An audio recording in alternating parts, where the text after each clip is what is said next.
Aujourd'hui je suis super contente puisqu'on va parler du Pumpkin Autumn Challenge. Si vous ne connaissez pas le challenge, je ne vais pas vous l'expliquer ici, mais je vous renvoie tout simplement sur la vidéo de Guimauze, qui est donc la créatrice de ce challenge. Je vous mets la vidéo de cette année juste ici pour ceux qui voudraient se renseigner sur le challenge.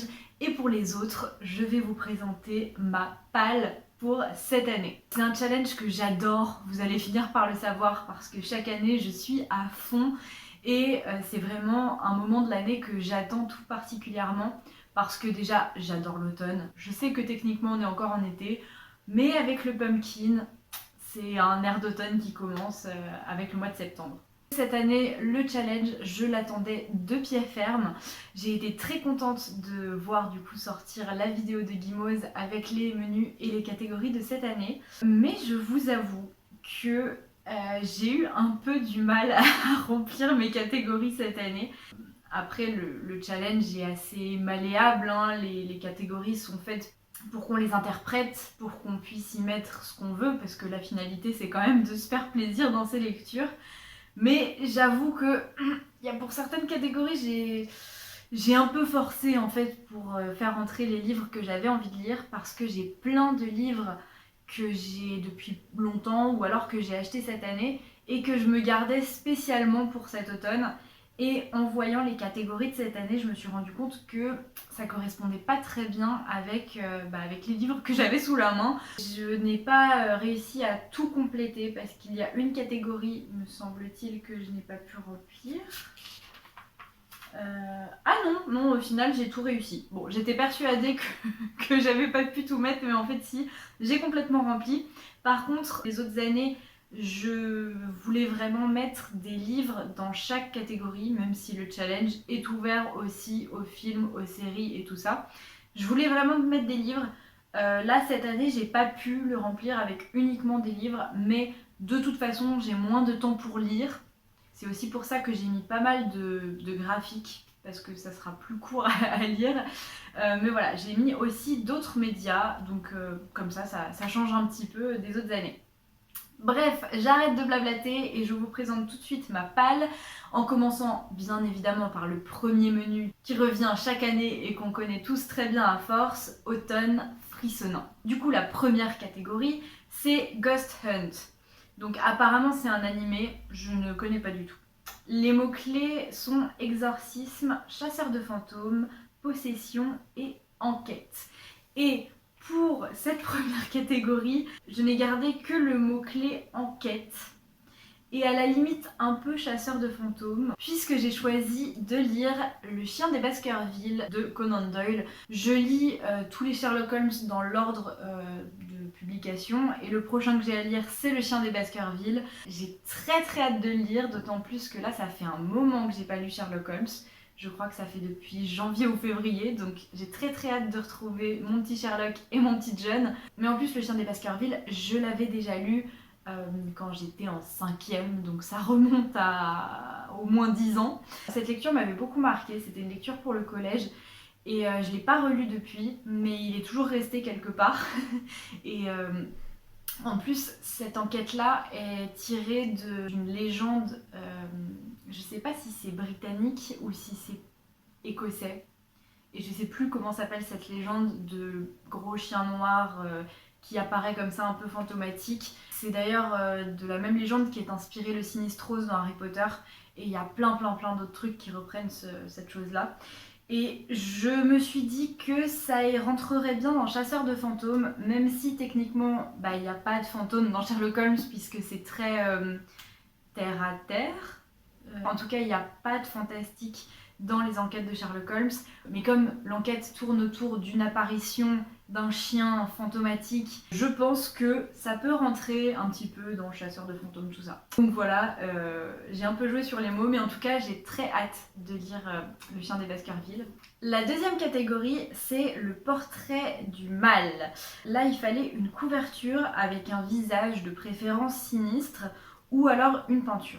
C'est tombé très bien puisqu'il y a un livre que je voulais absolument mettre dans ce challenge. C'était le livre que je voulais lire cet automne et je pense qu'il ne serait pas rentré dans une autre catégorie. C'est donc Entretien avec un vampire de Anne Rice. C'est vraiment le fait que j'ai une édition que je déteste joue vraiment en ma faveur parce que vraiment j'aime pas du tout cette couverture. Je la trouve très moche et c'est pas celle que je pensais recevoir quand j'ai commandé mon livre. Mais on peut dire qu'il y a un visage sinistre, voilà, sur cette couverture. Et donc je vais enfin pouvoir lire Entretien avec un vampire. Donc le premier tome de Chronique des vampires. J'ai très hâte de découvrir cette saga. J'ai déjà vu le premier film 2 fois. Je l'aime beaucoup, le premier film. J'ai pas vu les suites. Mais voilà, c'est une série que je vais lire depuis longtemps. Et grâce à cette catégorie, j'ai pu l'inclure dans mon challenge. La troisième catégorie de Automne frissonnant, c'est les Sakuma Drops au milieu des lucioles. Donc là, les mots-clés étaient historique, drame, biographie, mémoire, frères et sœurs. Je n'ai pas vu le tombeau des lucioles, donc je me suis basée uniquement sur les mots-clés et sur l'ambiance que ça m'inspirait. Et donc j'ai surtout retenu mémoire pour pouvoir lire Piranèse. C'est un peu tiré par les cheveux, encore une fois, cette association d'idées, parce que donc Piranèse, il vit dans sa maison immense aux couloirs et aux pièces infinies. Et en fait, on va suivre donc le journal de son errance dans cette grande maison et donc ses mémoires. Voilà, je vous l'ai dit, c'est très tiré par les cheveux, mais on va dire que ça marche. On verra bien quand je l'aurai lu, s'il rentrera toujours dans cette catégorie. Mais en tout cas, depuis que Cornelius a parlé de ce livre, j'ai juste trop envie de le lire, donc il est hors de question que je passe à côté cet automne. Le deuxième menu de ce challenge, c'est le menu qui a été créé cette année, puisqu'il y a 3 menus qui sont toujours là chaque année, et un menu qui change d'année en année. Et donc Automne de l'étrange, je suis très contente de ce nouveau menu, d'autant plus que Guimauve a confié que ces 2 grosses inspirations pour cette année ont été le dessin animé La forêt de l'étrange, donc Over the Garden Wall, et L'étrange vie de Nobody Owens de Neil Gaiman. Vous pouvez imaginer à quel point j'étais contente. Et donc la première catégorie de ce menu, c'est les mystérieux habitants de Postfield. Et donc c'était le classique automne, Halloween, Samhain.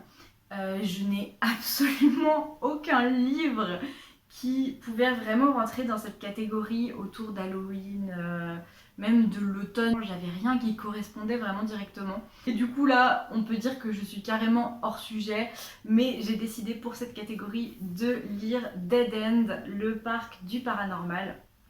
Je me dis qu'avec le côté paranormal, le côté il y a quand même des démons, des fantômes, tout ça, ça peut à peu près rentrer dans l'esprit de Halloween, le côté fantôme, magie, tout ça.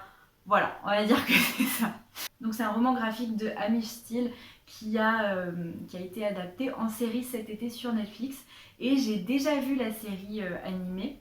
Pour le dire rapidement, j'ai bien aimé, mais quand on connaît déjà Gravity Falls, ça sent un peu le réchauffé. Mais franchement, sinon, j'ai quand même bien aimé. C'est juste qu'il y a beaucoup de choses qui m'ont fait penser à Gravity Falls.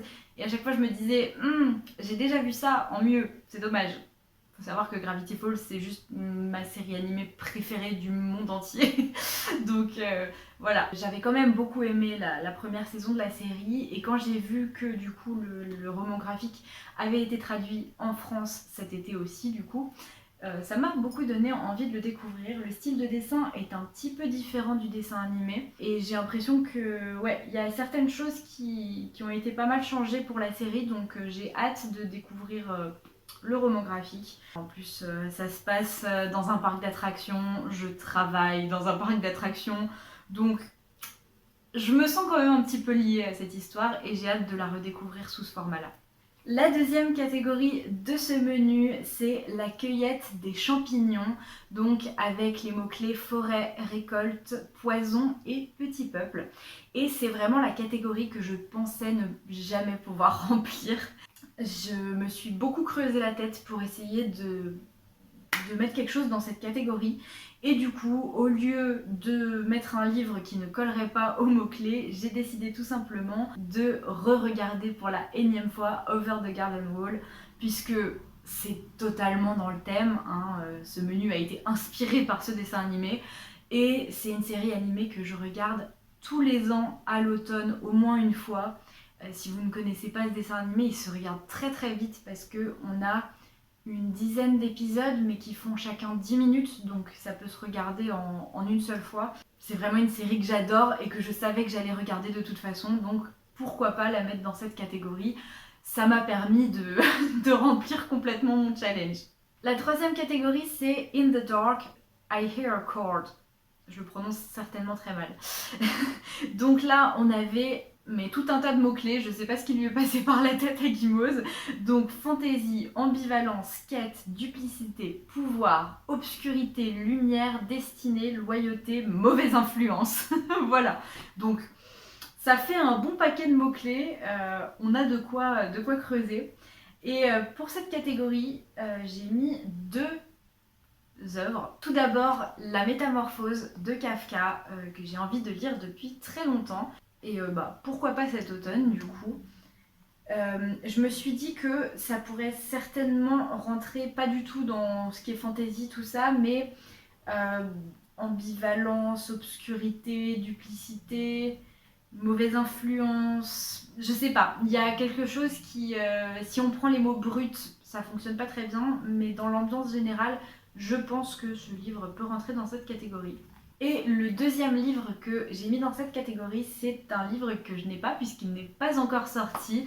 Quand j'ai fait le Mid-Year Freakout Book Tag de cette année, je vous ai dit que je n'attendais aucune sortie, mais c'était faux parce que j'avais oublié, juste, j'ai aucune mémoire. Mais il y a une BD qui va très bientôt sortir, ça sortira le 15 septembre normalement. Et c'est donc La Chevaleresse de Elsa Bordier et Tito Ambolin. Et c'est une BD que j'attends avec impatience parce que je connais l'illustrateur, c'est un de mes amis de lycée et j'ai juste trop hâte de découvrir sa nouvelle BD. Donc La Chevaleresse, voilà, ça rentre très bien dans fantaisie, quête, destinée, loyauté. Je vous en reparlerai plus tard du coup quand elle sortira. En ce moment, j'ai qu'une hâte, c'est d'être le 15 septembre et de courir en librairie pour aller l'acheter parce que je suis trop contente que cette BD sorte. J'ai trop hâte de la découvrir en tout cas. Et pour la quatrième catégorie de Automne de l'étrange, on avait soit vent, rêve, cendre et néant, soit nuit noire, âme et souhait. Donc ça, c'est une citation de L'étrange vie de Nobody Owens. Neil Gaiman écrit bien. Voilà, c'est tout ce que j'ai à dire. Donc là, les mots-clés sont conte gothique, macabre, sorcière, sauvetage et disparition. Donc on est vraiment très fort dans le Nobody Owens. Et en fait, pour cette catégorie, j'ai mis quelque chose qui colle pas très bien à toute cette ambiance. Je n'ai gardé que le mot conte, finalement, parce que je crois que j'avais que ça qui correspondait et je voulais vraiment lire ce livre. Le Magicien d'Oz, voilà, un classique pour beaucoup de monde. Une histoire qui a sûrement accompagné l'enfance de beaucoup d'entre vous, mais moi je ne connais pas du tout le Magicien d'Oz. J'en entends parler de partout parce qu'il y a des références partout au Magicien d'Oz, dans plein de livres que je lis, dans plein de films que je regarde. Et ça fait très longtemps que j'ai envie de découvrir cette histoire qui tient beaucoup du conte, d'après ce que j'ai compris. Et donc voilà, c'est pour ça que je l'ai allié avec ce mot conte. Voilà, je suis pas sûre que ça rentre vraiment avec les autres mots-clés, mais on va dire que ça passe. Le troisième menu de ce challenge, c'est donc Automne, douceur de vivre, qu'on retrouve cette année avec, pour la première catégorie, 2 citrouilles en valent mieux qu'une. Et là, quand Guimauze a annoncé cette catégorie, ça m'a un peu dépitée, puisque au lieu de mots-clés, on a une directive, il faut lire une duologie, ou commencer ou finir une duologie. C'est assez rare qu'on ait des consignes pour les catégories qui soient aussi fermées, puisque d'habitude dans ce challenge, on a des mots-clés ou alors des directives, mais qui restent très ouvertes, par exemple la couleur de la couverture d'un livre ou ce genre de choses. Là, une duologie, ça restreint vraiment beaucoup les choix et je savais vraiment pas quoi faire parce que il n'y a aucune duologie ni que j'ai déjà commencé, ni que j'ai déjà dans ma palle, ni qui me fait même envie. Et j'avais pas envie d'acheter de livres spécialement pour ce challenge. Je voulais faire avec ceux que j'avais déjà dans ma palle. Mais en plus, il n'y a pas de duologie dont j'ai entendu parler et que j'ai vraiment envie de lire. À la limite, il y a Le Faiseur de rêves que j'ai bien envie de lire, mais c'est vraiment pas une priorité et j'avais vraiment envie de lire les livres qui étaient déjà dans ma palle ou qui me faisaient le plus envie. Et du coup, au lieu de lire une duologie, j'ai esquivé un peu le truc puisque j'ai décidé de lire 2 livres qui font partie d'une saga complète mais qui vont me permettre de clôturer cette saga. Je pense que ça fonctionne quand même, surtout vu les explications que Guimauze a données pour cette catégorie, cette idée de finir ce qu'on a commencé. Donc évidemment, vous l'aurez peut-être vu venir, mais les livres que j'ai choisis pour cette catégorie sont La Fortune et La Pluie, les 2 derniers tomes de Blackwater, donc le tome 5 et le tome 6. La Fortune étant ma première lecture pour le Pumpkin de cette année, puisque je l'ai commencé hier. Et là, j'ai qu'une envie, c'est d'y retourner, je vous jure. Blackwater, c'est tellement addictif. Et donc, j'enchaînerai forcément avec La Pluie, parce que depuis que j'ai commencé cette série, je n'ai rien lu d'autre. J'enchaîne les tomes les uns après les autres.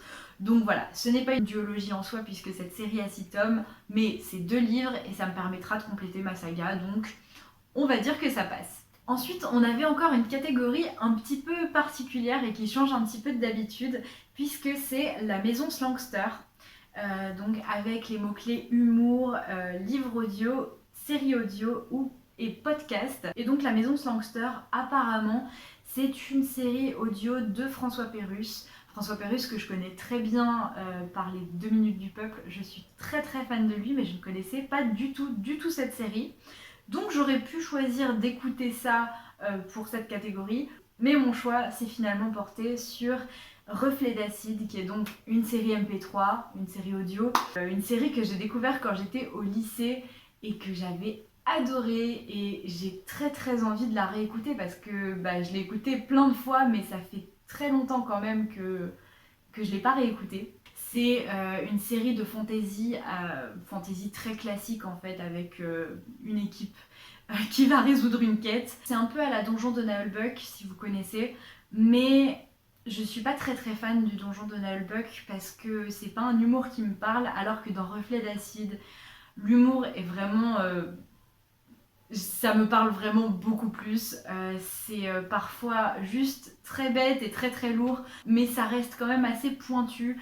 C'est écrit tout en vers et en rime, mais c'est très con.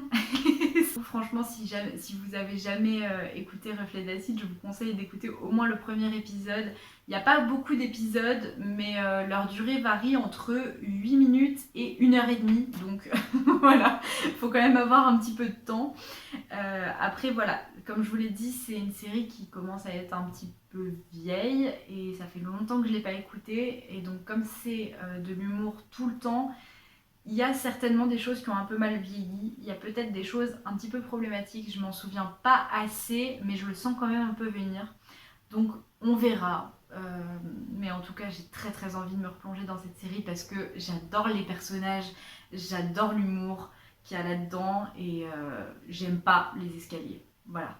La troisième catégorie, c'est il n'y a jamais trop d'épices dans ma pumpkin pie. Donc là, on avait nourriture, enfance, famille, transmission et plaisir non coupable. Et là, encore une fois, j'ai contourné un petit peu tous ces mots-clés puisque j'ai pas choisi un livre cocooning du tout, mais vraiment pas du tout, puisque j'ai choisi Rebecca de Daphné du Maurier, que j'ai depuis au moins 2 ans et que je me dis chaque automne qu'il faut que je le lise, mais je ne l'ai toujours pas lu. Je pense que ça fonctionne très bien pour famille, transmission peut-être. Par contre, pour le reste, ça colle pas vraiment aux mots-clés, mais j'ai très envie de lire ce livre et il va être juste parfait pour l'automne, je pense. La dernière catégorie de ce menu, c'est Chante-moi une chanson Saasnar. Donc là, on avait mythes et légendes, voyage dans le temps, magie et dépaysement. Et pour cette catégorie, j'ai décidé de choisir un comics que j'aurais dû lire il y a bien longtemps, mais je ne m'y mets que maintenant. Bien évidemment, c'est le tome 1 de Sandman de Neil Gaiman. Oui, vous l'attendiez. Pourquoi il n'y aurait pas de Neil Gaiman dans mon Pumpkin Autumn Challenge? Ça n'aurait aucun sens. Et bien voilà. Il est là. Pour une fois, ça ne sera pas un roman, mais un comics. C'est quand même assez monumental, Sandman, dans l'œuvre de Neil Gaiman, hein, et on se demande tous pourquoi je ne l'ai pas encore lu. En plus, voilà, fin août est sortie sur Netflix la première saison de la série qui adapte ce comics. Je ne l'ai pas encore regardé parce que je savais qu'elle allait sortir et je comptais bien lire le comics avant la sortie de la série, mais je ne l'ai pas fait. Donc voilà, quand la série est sortie, je me suis empressée d'aller acheter le comics et après je me suis dit que ça serait quand même parfait pour le Pumpkin Autumn Challenge, alors je l'ai gardé pour cet automne, mais ça va pas tarder, je vais le dire. Je pense que ça fonctionne bien dans cette catégorie, dans le sens où mythes et légendes, de manière générale, ça fonctionne toujours pour Neil Gaiman, hein, puisqu'il s'inspire quasiment à chaque fois de mythes et de légendes. Après voyage dans le temps, je sais pas trop, on verra. En tout cas, magie, je pense que ça va marcher, et dépaysement, je fais confiance à mon petit Neil Gaiman pour me dépayser. Voilà, on verra si ça fonctionne. En tout cas, pour Mythes et légendes, je pense que ça marche bien. Et enfin, le dernier menu, c'est Automne Rayonnant, qui a changé de nom cette année. J'ai l'impression qu'il change de nom un petit peu tous les ans, ce menu. Mais bon, l'idée est toujours plus ou moins la même. Et la première catégorie, c'est We All Born Naked and the Rest is Drag. Voilà, je suis encore totalement dans Drag Race France que j'ai regardé cet été et voilà, c'était merveilleux cette première saison. Voilà, donc j'ai été très contente de voir cette citation de RuPaul. Donc les mots-clés ici sont bien évidemment LGBTQ+, amour de soi, diversité et inclusivité. Et pour cette catégorie, j'ai décidé de lire Radio Silence de Alice Oseman. En anglais. Ça fait un petit moment que j'ai pas lu en anglais, depuis que j'ai lu Good Omens, je pense. Donc voilà, je suis pas très assidue, hein, mais c'est pas bien grave. Et puis au final, je lis quand même pour me faire plaisir. J'ai très hâte de lire Radio Silence. Solène l'a lu l'année dernière et ça a été pour elle un coup de cœur absolu. Elle en a beaucoup parlé, elle m'a totalement convaincue. Et je pense que de tous les romans qu'a écrit Alice Oseman, c'est celui qui me tente le plus. Donc voilà, je suis très contente de la voir. Et bon bah voilà, LGBT, amour de soi, diversité, inclusivité, on fait confiance à Alice Oseman, c'est plutôt son domaine. donc voilà, je pense que pour le coup, ce livre rentre très bien dans cette catégorie. Je pense que je vais pas tarder à lire, parce que le mois de septembre, ça va être parfait. Étant donné que ça se passe au lycée, et qu'on est dans une période un petit peu back to school, tout ça, je pense qu'il vaut mieux que je le lise en début d'automne. Ça collera très bien à l'ambiance. La deuxième catégorie, c'est You Cannot Eat the Money. Donc là, les mots-clés, c'était écologie, post-apo, anticipation et science-fiction. Et j'ai pas tellement suivi le thème assez écologique et tout ça qu'on a dans cette catégorie. J'ai surtout retenu anticipation et science-fiction puisque j'ai choisi Des fleurs pour Algernon de Daniel Keyes. Je veux lire ce livre depuis déjà un bon moment, il a l'air incroyable. C'est une histoire de science-fiction qui me fait envie depuis longtemps. Et j'ai sauté sur l'occasion pour pouvoir le faire rentrer dans mon challenge. Il a l'air très dur ce livre, mais j'ai vraiment hâte de me faire briser le cœur, visiblement. Et enfin, la toute dernière catégorie du Pumpkin de cette année, c'est le don des Merryweek. Donc les mots-clés étaient bienveillance, amour, aider son prochain, guide, sororité, relation et guérison. Et pour le coup, j'ai surtout joué sur amour, relation, tout ça, puisque j'ai choisi J'adore ce passage de Tillie Walden. Ça fait longtemps que j'ai envie de lire une autre BD de Tillie Walden, depuis que j'ai lu en fait Dans un rayon de soleil que j'ai adoré. Et voilà, j'avais cette BD depuis un petit moment dans ma palle, et comme je voulais faire rentrer plus de romans graphiques dans mon Pumpkin de cette année, je me suis dit que j'allais le garder pour cet automne. Ça rentre plus ou moins dans cette catégorie, donc on va dire que ça passe. C'est une histoire d'amour entre deux jeunes femmes ou deux adolescentes. Enfin voilà, c'est une histoire d'amour qui a l'air assez simple. Et des fois c'est ce qu'on veut aussi, donc on verra bien. Je crois que c'est plutôt triste aussi, donc on verra. Mais j'ai très hâte de lire cette BD, comme je vous l'ai dit, ça fait un petit moment que je l'ai avec moi. Et je pense qu'elle va se lire assez vite. Donc voilà, plus le temps passe et plus j'ai envie de la lire. Et donc voilà, on a fait le tour de ma palle pour le Pumpkin Autumn Challenge.